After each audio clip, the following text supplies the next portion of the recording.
এই মুহূর্তে যে বড় খবরের দিকে নজর রাখবো, বেদিয়াপাড়ায় প্রকাশ্য রাস্তায় এক ব্যক্তিকে পুড়িয়ে মারার চেষ্টার অভিযোগ সামনে এলো।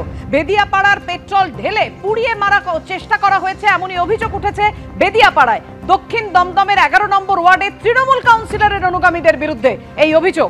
এই পাড়ার প্রত্যেকেই আমার অনুগামী, রসিকতার ছলে গোটা ঘটনা ঘটেছে এমনটাই দাবি করছেন তৃণমূল কাউন্সিলর। বুঝতেই পারছেন যে ভয়ঙ্কর ঘটনা ঘটেছে, বেদিয়াপাড়ায় পেট্রোল ঢেলে পুড়িয়ে মারার চেষ্টার অভিযোগ। এবার সেই তেলটা থাবা লেগেছে, ওই যে নেশা করে আগুন লেগেছে। তোর ভাষার উদ্দেশ্য করে এই লোকটাকে জ্বালানো হচ্ছে ওই জায়গাটা, ওই জায়গাটা। ওই দেখুন পেট্রোল পুরো এই গাড়ি না, গাড়ি অন্যরকম একটা বুলেট গাড়ি নিয়ে এসেছিল, পেট্রোল নিচ্ছেন এই যে এখানে পেট্রোল দিয়ে আগুন দিয়ে দিয়েছে। সুশান্ত দাসের বাবার নাম কি? আমরা তো নামটা মানে যারা আমরা এবার সেই তেলটা থাবা লেগেছে, ওই যে নেশা করে আগুন লেগেছে। আমাদের সঙ্গে রয়েছেন আমাদের দুই প্রতিনিধি, রয়েছেন সুকান্ত মুখোপাধ্যায় এবং ঝিলম করঞ্জাই।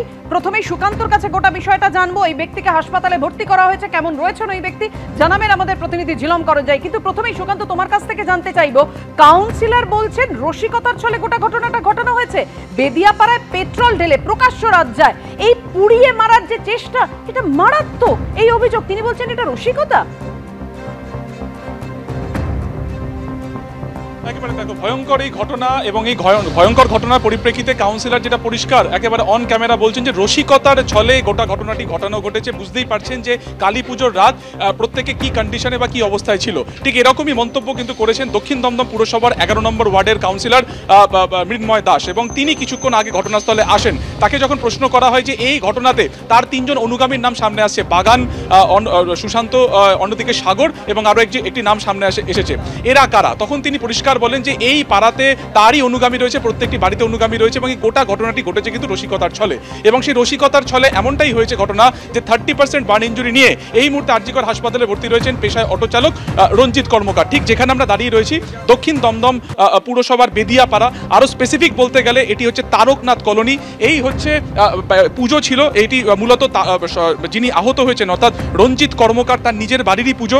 এই বাড়ির পুজোর প্রতিমা বিসর্জন দিতে গতকাল তিনি গিয়েছিলেন, আজকে তিনি ফেরেন ভোর 5টা নাগাদ, এবং ঘটনার সূত্রপাত তারপরেই বিসর্জন দিয়ে আসার পরে তিনি যখন তার এই বাড়ির সামনে, অর্থাৎ তার বাড়ি রয়েছে এই গলির মধ্যে, এবং তার ঠিক সামনে এই রাস্তা থেকে তিনি যখন পায়চারি করছিলেন, ঠিক সেই সময় এই বেদিয়াপাড়ার আরও একটি পুজোতে ইমার্শন করে বা বিসর্জন দিয়ে ফিরছিল এই 3 অভিযুক্ত যারা স্কুটারে ছিল, এবং তারা এই বাড়ির সামনে যখন এই ব্যক্তি যখন পায়চারি করছিলেন, আমি একবার দেখানোর চেষ্টা করব, ঠিক এই যে জায়গা এখানে ঠিক এই জায়গাতে তাকে পুড়িয়ে মারার চেষ্টা হয়। এবং কিভাবে হয়, যে স্কুটারে এই 3 অভিযুক্ত ছিল সেই স্কুটারের পেট্রোলের একেবারে ডিকি খুলে সেখান থেকে পেট্রোল তার গায়ে ছেটানো হয়, এবং তারপরে তার গায়ে আগুন লাগিয়ে দেওয়া হয়। এবং গোটা বিষয়টি যখন ঘটে সেই সময় কিন্তু আশপাশের লোক সেই সময় ঘুমের মধ্যে ছিলেন, এবং এরপরে গুরুতর আহত অবস্থাতে তিনি তার বাড়িতে যান এবং গোটা ঘটনাটি বলেন। সঙ্গে সঙ্গে তাকে নিয়ে যাওয়া হয় হাসপাতালে, এবং সেখানে তিনি এই মুহূর্তে ভর্তি রয়েছেন। ঘটনার পরে 3 অভিযুক্তের বিরুদ্ধে নাগেরবাজার থানাতে অভিযোগ করা হয়েছে, কিন্তু এখনো পর্যন্ত কাউকে আটক বা গ্রেফতার করা হয়নি। স্বাভাবিকভাবে বাড়ির যারা সদস্যরা রয়েছেন তারা কিন্তু আতঙ্কের মধ্যে রয়েছেন। ফলত প্রশ্ন হচ্ছে যে রসিকতার ছলে যে ঘটনাটি ঘটেছে এটি আরো ভয়ঙ্কর ঘটনা ঘটতে পারতো, বার্ন ইঞ্জুরি 30%-এর জায়গায় আরো বেশি হতে পারতো যদি না তিনি কোনোভাবে আগুন নেভাতে পারতেন। ফলত প্রশ্ন উঠছে যে কিভাবে ঘটনাটি ঘটলো, এবং কাউন্সিলর নিজে ঘটনাস্থলে এসেছিলেন, এবং তিনি কিন্তু পরিষ্কার যে কোট আনকোট বলছেন যে রসিকতার ছলে ঘটনাটি ঘটানো হয়েছে, অর্থাৎ রসিকতার ছলে কাউকে পুড়িয়ে মারার চেষ্টা হয়েছে। এবং শুধুমাত্র তাই নয়, যারা অভিযুক্ত তারা হচ্ছে কাউন্সিলরের অনুগামী, এই বিষয়ে কিন্তু পরিষ্কার বলেছেন তার পরিবারের লোক। আমরা একটু কথা বলে নেবো একজনের সাথে যিনি পরিবারের লোক। আপনি একটু আসুন, আপনি যেটা বলছিলেন যে আপনারা নিজেরাও এখন আতঙ্কের মধ্যে রয়েছেন। হ্যাঁ স্যার, আমরা খুবই আতঙ্ক আছি। কেন আমাদের দাদা এসে আমাদের ট্রিট করে দিয়ে যাচ্ছে, কেন দাদাকে আমরা শেখ শাহজাহান বলিনি। দাদার কথা আমাদের কাউন্সিলর 11 নম্বর ওয়ার্ডের মৃন্ময় দাস, তা দাদাকে বললাম যে দাদা তোমাকে কিন্তু বলেনি, হ্যাঁ, যে শেখ শাহজাহান যারা করেছে তাদেরই বলছে, হ্যাঁ, কিন্তু যেইভাবে ঠেট করে যাচ্ছে আমার স্বামীকে, আমরা তো আতঙ্ক আছি স্যার। যদি আজকে ওকে পুড়িয়ে দিয়েছে, কাল আজকে যদি রাতে আমার স্বামীর কিছু করে দেয়। রসিকতা বলছে কাউন্সিলর, বলছে রসিকতা করে কারোর গায়ে আগুন এভাবে লাগিয়ে দেওয়া, তা বলতে পারবো না, এটা উনিই বলতে পারবে। আমরা আমাদের জীবনে দেখিনি স্যার। হ্যাঁ, যেটা উনি বলছে একমাত্র দাদাই বলতে পারবে। রসিকতা বলে একটা কোনোদিন একটা প্রাণীকে মারা যায় না, একটা মানুষকে। 3 জনের যার নাম রয়েছে কারা কারা, বাগান ওরফে সুমন বন্দ্যোপাধ্যায়, সুশান্ত দাস, সাগর, এরা কার অনু? এটা দাদার সাথেই ওরা ঘোরাফেরা করে, দাদার কাউন্সিলরের সাথেই থাকে। আপনার মানে রঞ্জিত বাবু তিনি কি কোনোভাবে তৃণমূল করেন বা এদের সাথে পূর্ব পরিচিত, অর্থাৎ ব্যক্তিগত আক্রোশ থেকে কি ঘটনাটি না না, উনি অটো চালিয়ে খায়, উনি পার্টির এতে কোনো কিছুতে নেই স্যার, উনি আনে খায় এইটুকুই জানি। বুঝতে পারছি কতটা আতঙ্কের মধ্যে রয়েছেন পরিবারের অন্য মানুষজন, আত্মীয়রা। তুমি আমাদের সঙ্গে থাকো। তৃণমূল কাউন্সিলরের বক্তব্য অবশ্যই আপনাদের সামনে রাখবো, কিন্তু যে ব্যক্তি মারাত্মক আহত হয়েছেন, যার উপর এরকম আক্রমণ করা হয়েছে, তার ছেলে কি বলছেন রাখবো আপনাদের সামনে।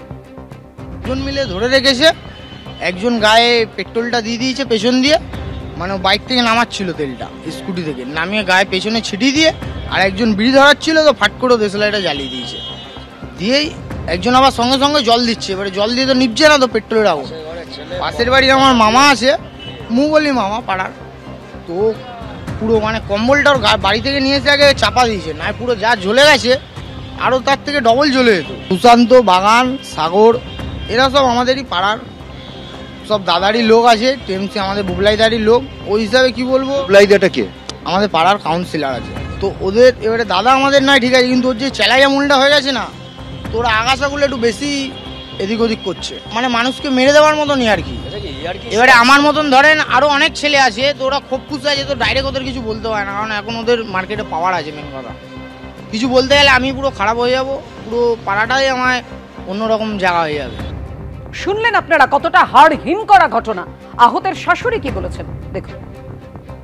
এরা সব রাত্রে অনেক রাত্রে ঠাকুর পড়া ভাসাতে গেছে, ভাসিয়ে এসেছে, এখান দিয়ে যাচ্ছে আর বলছে কি যে ওর আমি নোংরা ভাষা দিয়ে বলছে ওর আমি ভেঙে দেবো সব। আমি গেটটা খুলে বেরিয়েছি, আমার জামাই তো কাঁদতেছে, আমি ভাবছি কি হাতাহাতি এমনি মতলব খেয়ে থাকলে হাতাহাতি এমনি হতেই পারে, ওই সব হয়েছে বোধহয়।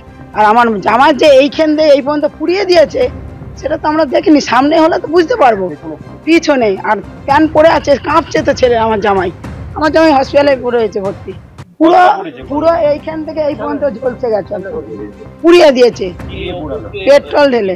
কল্যাণীতে বিজেপির সিএ আবেদন সহায়তা কেন্দ্রে উত্তেজনা, বিজেপির গোষ্ঠীকোন্দল একেবারে প্রকাশ্যে চলে আসে, বাইকে ভাঙচুর করা হয়, বিজেপি কর্মীদের মারধরের অভিযোগ বিজেপির কর্মীদের একাংশের বিরুদ্ধে। কল্যাণীর বিজেপি বিধায়ক অম্বিকা রায়ের অনুগামীদের বিরুদ্ধে মারধরের অভিযোগ উঠেছে, যদিও অপরপক্ষ সেই অভিযোগ অস্বীকার করেছে।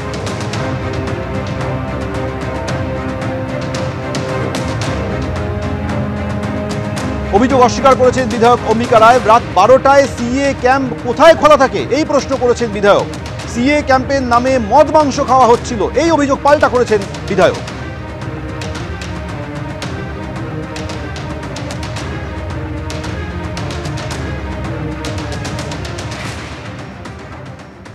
রাত্রি 11:30-12টার সময় সিএর অফিসে কোনো সিএর কাজ হয় বলে আমাকে জানাননি, এবং তারা ওইখানে কি করছিল, তারা ওইখানে 11:30-12টার সময় মদ মাংস খেয়ে তারা উদ্দাম নৃত্য এবং উল্টোপাল্টা আজে বাজে সমস্ত গালিগালাজ করছিল, সেটা নিশ্চয়ই কাঙ্ক্ষিত নয়। এটা তো নতুন করে বলার নেই, আমরা বারবার বলে এসেছি বিজেপি দলটা এই কালচারে আছে এবং তারা সন্ধ্যার পর একটাও সুস্থ থাকে না। মুশকিল হচ্ছে ওদের মধ্যে অরাজকতা, ওদের মধ্যে সমস্যা, ওদের মধ্যে যত গণ্ডগোল, আর ওই মদ খেয়ে গণ্ডগোল করবেন আর বলবেন যে তৃণমূল করেছে। আমাদের প্রতিনিধি সুজিত মণ্ডল এই মুহূর্তে টেলিফোনে রয়েছেন। সুজিত, কল্যাণীতে বিজেপির সিএ আবেদন সহায়তা ক্যাম্প এবং সেই ক্যাম্পে বিজেপির অপর গোষ্ঠীর তরফে হামলার অভিযোগ উঠছে, যদিও দুপক্ষই একে অপরের বিরুদ্ধে ওঠা অভিযোগ অস্বীকার করেছে। সর্বশেষ কি খবর রয়েছে? একদমই সৌমেন, সিএ আবেদন সহায়তা কেন্দ্রে ভাঙচুরের অভিযোগ উঠেছে এবং বিজেপির যে গোষ্ঠীকোন্দল সেটা কিন্তু প্রকাশ্যে এসেছে।